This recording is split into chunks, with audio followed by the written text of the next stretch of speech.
अस्सलाम वालेकुम student, this is ईशू वसीम। सो आज रूफी ताजी के सबक नंबर 9 में जो हम अल्फाज सीखेंगे वो अल्फाज है लाम, मीम और नून। सो लेट्स स्टार्ट द सबक नंबर 9। सबसे पहले मैं आपको लाम लिखना सिखाऊंगी। लाम कैसे लिखेंगे? लाम बहुत आसान है। सबसे पहले हमने क्या करना है, अलिफ बनाना है। अलिफ, ये वाला अलिफ हमने सबक नंबर 8 में भी सीखा था, मतलब कि जो ऊपर से ला टच करे, ला नीचे से टच करे, काफ बनाने के लिए। तो अभी अब इससे लाम बनाएंगे। आप लोग ने क्या करना है, ये अलिफ बनाने के बाद नीचे से ऐसे ही खोल, ये हमारे पास लाम है। लाम बहुत आसान है। पहले अलिफ बनाए, उसके जो हमने प्रीवियस, हम ये वाली चीज़ प्रीवियस उससे बनाते आ रहे हैं ला, ये जो नीचे वाली चीज़ है, सील शील और भी बहुत से अल्फाज में बनाते आ रहे हैं। यही चीज़ पहले आपने अलिफ बना लिया, उसके बाद आपने ये चीज़ बना ली, ये आपके पास लाम है। क्या चीज़ है? लाम। समझ आइए आप लोगों को? लाम बहुत आसान है। मैं दोबारा लिख के दिखा देती हूँ, ऐसे, फिर वो वाली चीज़, ये लाम है हमारे पास। नेक्स्ट है मीम। मीम सबसे पहले आप डॉट डालते हैं। डॉट मैंने आपको डालना सिखाया था। आप लोग ने डॉट को थोड़ा लंबा कर देना है, ठीक है? डॉट ऐसे होता है ला, लेकिन आप डॉट को थोड़ा लंबा कर देना है। ऐसे लंबा, इतना भी लंबा नहीं करना। उसके बाद यहाँ से ऐसे, ये मीम है हमारे पास। मैं लिख के दिखा देती हूँ, आप लोग को नजर नहीं आया, लंबा किया, ये हमारे पास मीम है। थोड़ा सा लंबा, यही से थोड़ा सा लंबा, यही से। सो जाइए आप लोगों को मीम कैसे लिखना है। थोड़ा सा ऐसे लंबा किया, यही से ऐसे नीचे ले गए। ये चीज़ तो बनाने आती है ना, ये भी आपको बहुत आसान लगेगा मीम भी लिखना।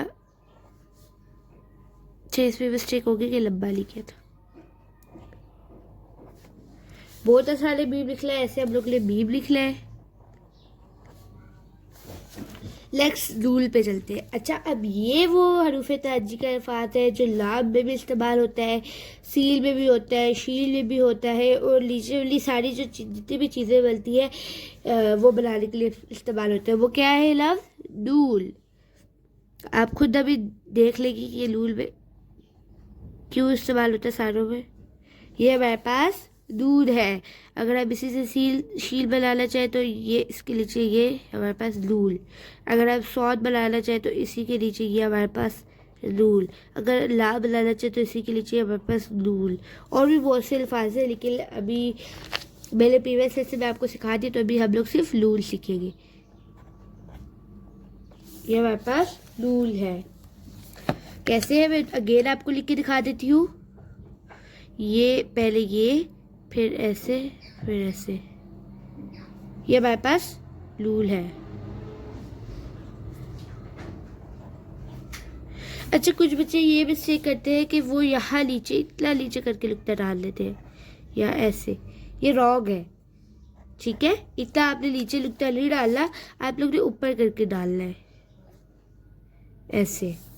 समझ आइए आप लोगों को? ये भी बहुत आसान था। अब मैं आपको सबक नंबर 9 में जितने भी हमने आज रूफ़ ताजी के अल्फाज सीखे हैं वो मैं आपको लिख के दिखा देती हूँ। सबसे पहले हमने क्या सीखा? लाम।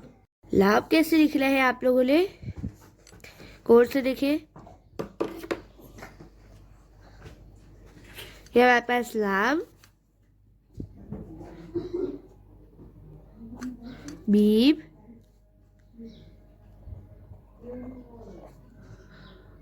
लूल। ये अल्फाज हमने सबक नंबर 2 में सीखे हैं। ये देखिए, कॉफ में भी यही चीज़ इस्तेमाल हुई है। सबक नंबर